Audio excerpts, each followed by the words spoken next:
Good evening and welcome to Swing State. Tonight we have something unusual, a candidate for Congress, and I can't say she's the Democratic nor the Republican candidate. Shelane is the independent candidate running for North Carolina's 9th congressional district seat currently held by Republican Richard Hudson. Welcome. Let's get a little bit about who you are, because I have to admit before this campaign I hadn't met you or heard of you, but you have a heck of a resume. Grew up in Florida, right? Yes, that's right. I claim Florida for the most part. Around Disney, were you like an Orlando kid? Or? Well, I did go to undergraduate in Orlando, University Central Florida, but my growing up happened a little bit north of Tampa Bay. Okay. Did I see right you worked as a police officer? I was military police? Military police. That was my initial job when I joined the Army. And you joined right after 9/11? No. So 9/11 happened when I was in high school. Obviously, that's what I would have thought. Very pivotal event. Right. I was always really interested in news, geopolitics, and was just really fascinated about this event and our nation's response to it. So I joined ROTC in college, and then commissioned as an officer right after graduation. Right. Okay. So then deployed, Iraq, Afghanistan, and Syria? That's right, and then elsewhere in the Middle East as well, but those are the combat zones that I've all deployed to. How did this inform who you are in your politics? Well, there's no way that you can go into the military and do everything that I did and went the places that I did without coming with just deep appreciation and gratitude and respect for the ideals of this country, the freedoms that we have, the rights that we have. And of course that's informed my politics, that we need to have responsible leaders at the helm who are going to be protecting what is so precious about the United States and our country. There is a move within this country that it is not a place to be defended or supported. You spent some time at Harvard. We'll get into that a little later. But Harvey Mansfield, the brilliant Harvard professor for decades, he believes it goes so far as some of the progressive left doesn't like America at all and wants to tear it down. Do you see some of that? Unfortunately, you do see that on some of the fringes. There's some people out there that think, hey, the Constitution just needs to be ripped up and rewritten. Well, I don't agree with that. I think the Constitution is a very profound document that has obviously lasted the test. We're the longest democracy in civilization, right?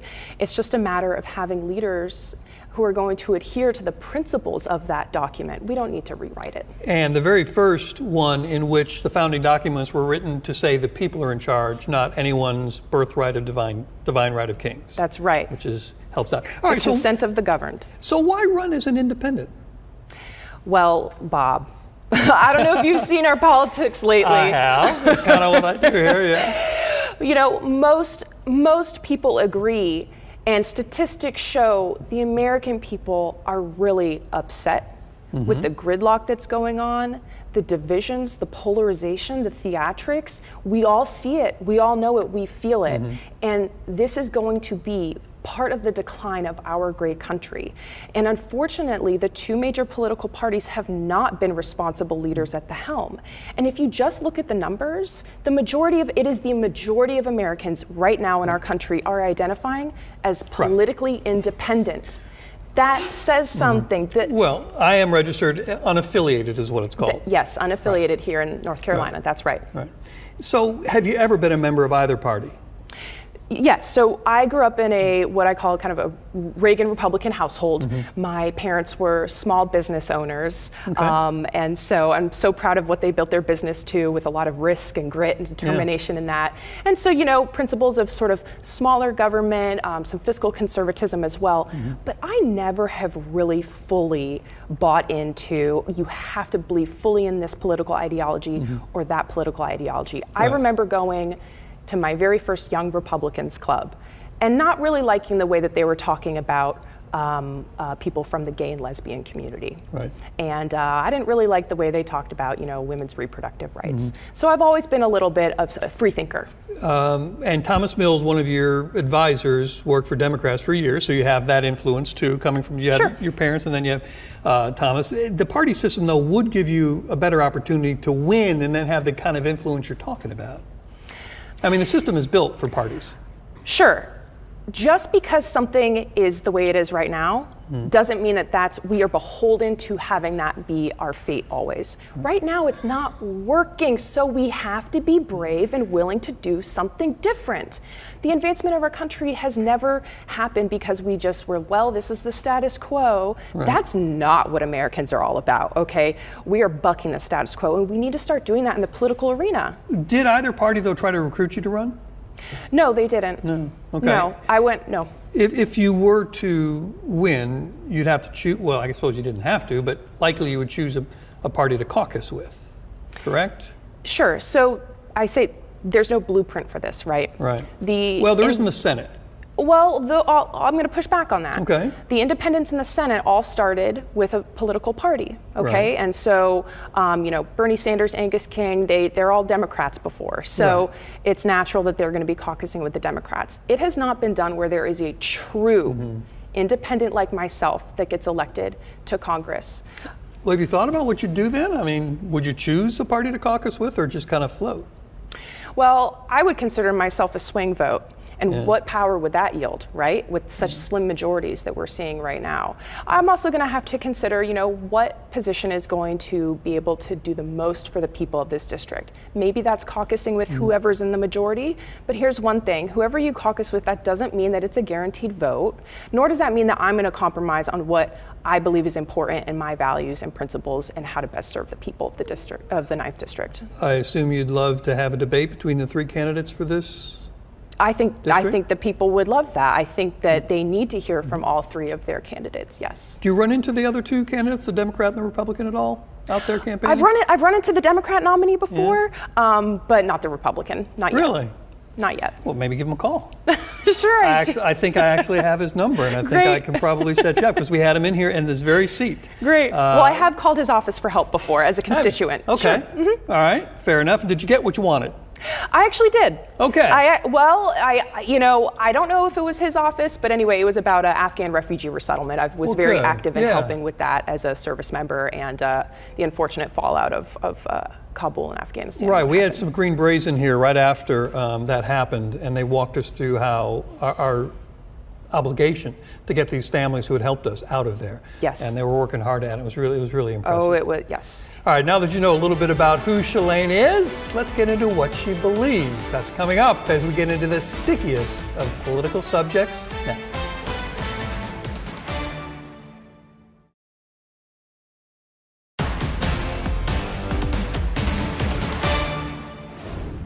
Welcome back to Swing State. We are talking tonight with independent candidate Shelane Etchison, who's running for the 9th District of the U.S. House seat here in North Carolina. You say that, and this is your quote, our democracy is struggling. What do you mean by that? Well, our democracy is actually classified as a flawed democracy right now. The rating has been downgraded 2 times in the last decade. Who does that rating? It's a global democracy index rating, and so it looks at all democracies across the globe right now. And so that, I do not believe, is what our founders intended this great nation to be, a flawed democracy. Don't think so. And right now, you look at it with, for example, in North Carolina, the gerrymandering. Right. Okay, people do not appreciate, and they understand that that is done for political motives, political gain. They blatantly say so, the people who do it, in both parties, say it's done for partisan gain. And they don't hide it. They don't. And how shameful, truly how shameful, because you are undercutting the power of people's vote.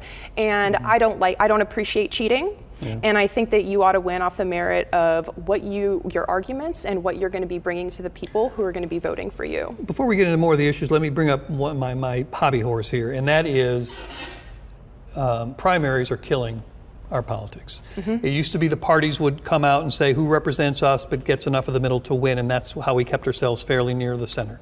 And now primaries, we have the 7, 8, 9 most extreme in both parties are the ones who vote, and they pick candidates based on purity who are so far left and right they won't even talk to each other. That's right.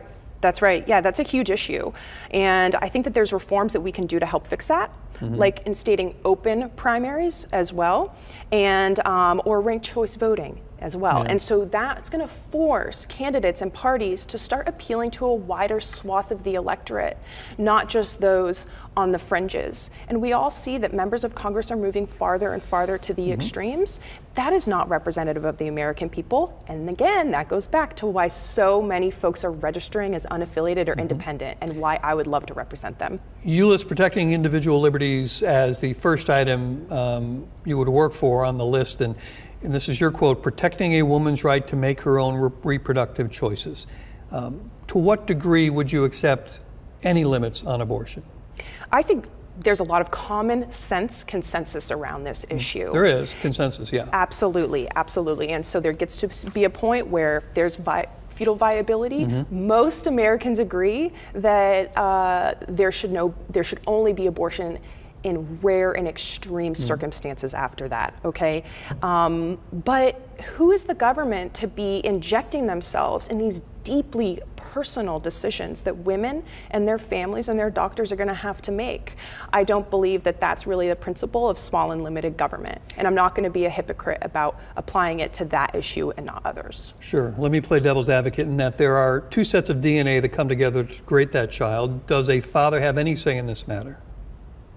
Well, I think it depends on the context, right. Certainly, but ultimately it is the woman who is carrying that child, and I would default to her being the decision maker. Because we do rightfully hold these fathers, at least financially, accountable when we can, and I'm wondering if that comes with, is there any obligation we owe in return, at least some type of hearing out of their desires and wishes in this case? I know it's not something that gets talked about, and so people tend not to have ready answers for it. But I again, that's a tough decision, and of course there's a lot of, that's the whole sort of family interpersonal disputes. But I have to default that again, it is the woman who's having to carry that child, and really the decision should be left with her. You advocate for balancing a budget. We have a long way to go on that. Let's take a look at some numbers that we have on that. This is the last 10 years of, these adjust the deficit in each budget over the last 10 years. It starts at 2015, 440 billion, ramps up 580, 670, all the way up to 980 billion in 2019. And then in these last 5 years, we start with of course, the pandemic in 2020.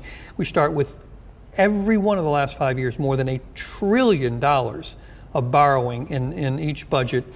Over the last 10 years, that's $14.29 trillion of debt we brought on. Just for perspective, George W. Bush's last budget in 2000 and 2009 was only $2.9 trillion. So just our debt in the last 10 years is nearly 5 times what his entire budget was.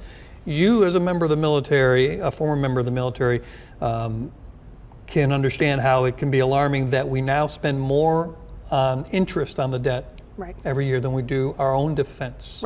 So where do you start getting a handle on a budget this far out of whack? I think the budget is a perfect example of how both parties have been failing us. Well, they're both at fault, certainly. Absolutely, but they're just going to keep blaming each other and not solving the problem and working together. That is, you have to start electing. So where do you start cutting, though, when you're that far in debt? I mean, how do you rein it in? Yeah, well, look at some of the main sources of what we're talking about. You know, it's Social Security, Medicare, Medicaid. How are we going to be, and Social Security, by the way, and is on a road to insolvency, and you know who's not going to see a dime of that? The young people. Well, that's an easy fix relatively. If you just remove the cap on the Social Security tax, it becomes solvent as far as the eye can see. And why hasn't that happened yet? I'm not the politician. Dereliction of duty with our members of Congress. Seriously. So that would be something you would be open to? Absolutely. Okay. Again, I'm going to be disproportionately affected by that as a young person. And so that's not right. It keeps failing us. And it's the young people who are going to be servicing this debt as well. And so, you know, these problems, we have encountered many problems in our country, right? I refuse to believe that there aren't solutions to this. It just takes people who are willing to start working together and get serious about these issues. Cut Medicare and Medicaid, do we have to reduce them? I think there's hopefully ways to be able to bring in more efficiencies as well. Wasting money, not being efficient with taxpayer dollars is an issue. And so how do we start auditing these departments to make the dollar go farther? and I would look at building in efficiencies first before. And we may not be able to finish this subject in this segment, but there are calls to increase our military budget during these dangerous times. We're falling behind what the experts say we need to deter China, Russia, and Iran. I believe our Navy is going from more than 600 ships down to fewer than 400.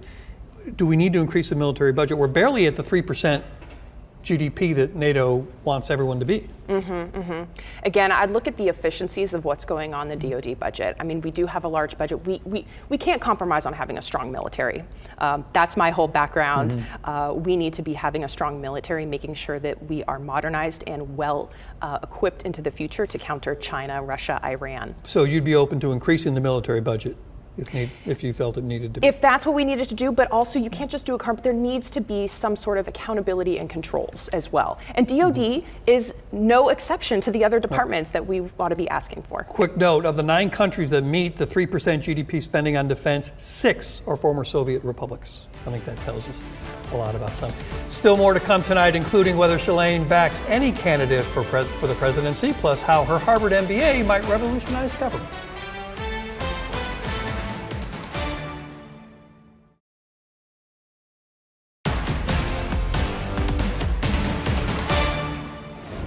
Welcome back to Swing State. We are talking with Shelane Etchison, who is the independent candidate for North Carolina's 9th District U.S. House seat. And can you, I got to ask, since you are an independent, can you or will you support either major party candidate for president?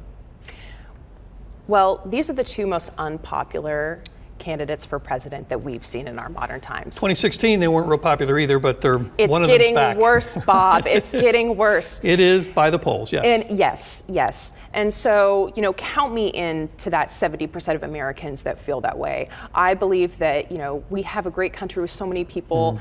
Surely there are better candidates that we are able to be offering up. Well, Robert Kennedy's running too. Do you support any announced candidate for president? Well, I firmly believe just because you're part of one of the 2 major political parties does not entitle you to anyone's vote. They act like it does, but it doesn't. So I'm looking at the full field of candidates. You haven't chosen one? No. Okay. Will you, do you think?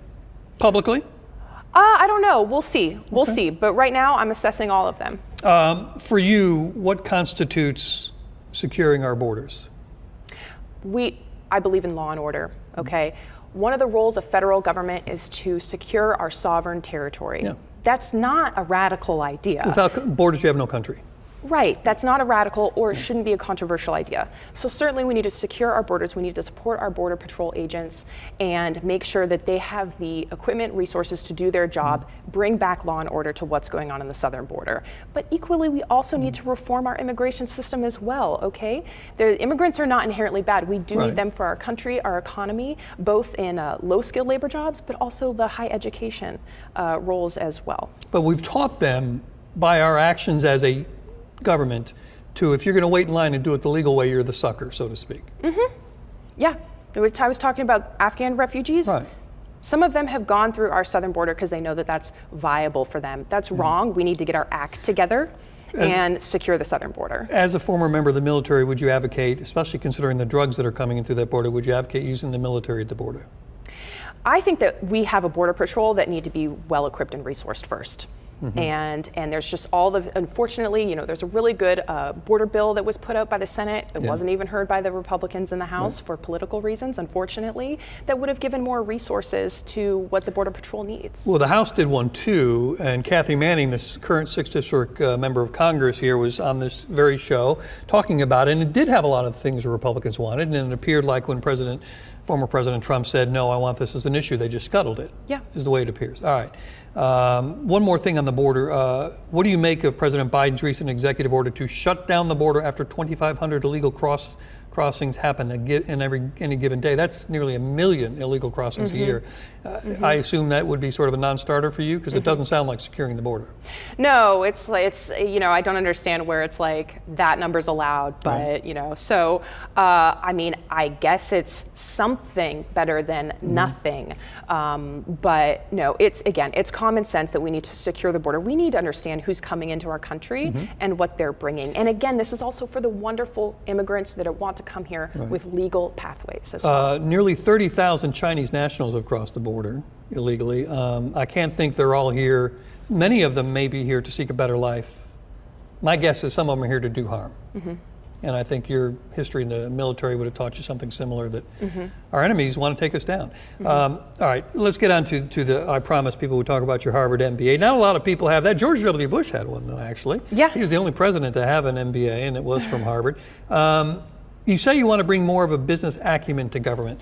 We've heard that a lot, and I'm not sure it ever translates, because government just seems to function differently. Can you do that? How would it be done? Well, I just want to make this clear. I'm a product of a Florida public school education. I had no idea that I would find myself in the halls of Harvard one day. But, you know, I feel like nothing ventured is nothing gained, but an application, they let me in.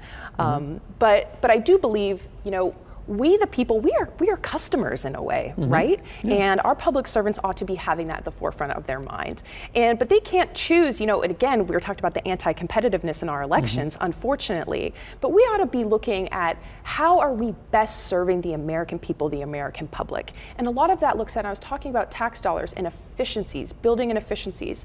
It is completely irresponsible to take people's hard-earned taxpayer dollars and then use them frivolously and wastefully. If a business were to do that, they would go out of business. And so I think it's more of a mindset and the responsibility that our elected officials need to be bringing to the public. Well, wasn't it Margaret Thatcher who was famous for saying the problem with socialism is eventually you run out of other people's money? And that seems to be the problem. That I don't know that we can get that out of Congress, this idea that it's not, they always, it's like, well, it's not our money, let's just spend it. Right. That's very irresponsible. That's and as you point out, both parties feel this way. Yes. Yes. Is it reformable? I mean, I hate to be the pessimist here, but... Of course it is. It starts with electing different people to Congress, electing people like me, electing people who are not going to be playing within the system that is shown to be broken and using people's taxpayers' dollars in a frivolous way. How long did you spend in the military, in the Army? A little over 11 years. Okay, and are you connected still as a reservist or anything? No, I got off of active duty, so not in the reserves right now. Fair enough. I mean, 11 years is great, though, and appreciated, by the way, coming from a military family myself. So what type of committees would you look to get on? I would assume Armed Services might be one you'd be interested in? Yes, I think that absolutely that would be at a very appropriate committee, especially given the district that I would be representing. It's home to Fort Bragg, now called Fort Liberty, where I served for many years. I deployed to war and back multiple times out of that military base. There's a huge veteran constituency in that district, and that use the VA healthcare system, and then also stay to grow their families, work in the business community as well. You have your husband's interest there too, since he was military. Yes, so he served in Goldsboro at Seymour Johnson as a fighter pilot. But again, we met in graduate school, not inside the military. But the point is, you've got that extra. It's a very military family, which we appreciate. Well, thank you for watching tonight. That is it. Please tune in or set your DVR to record Swing State each week to get the kind of in-depth look at the key issues that shape our community. See you next time.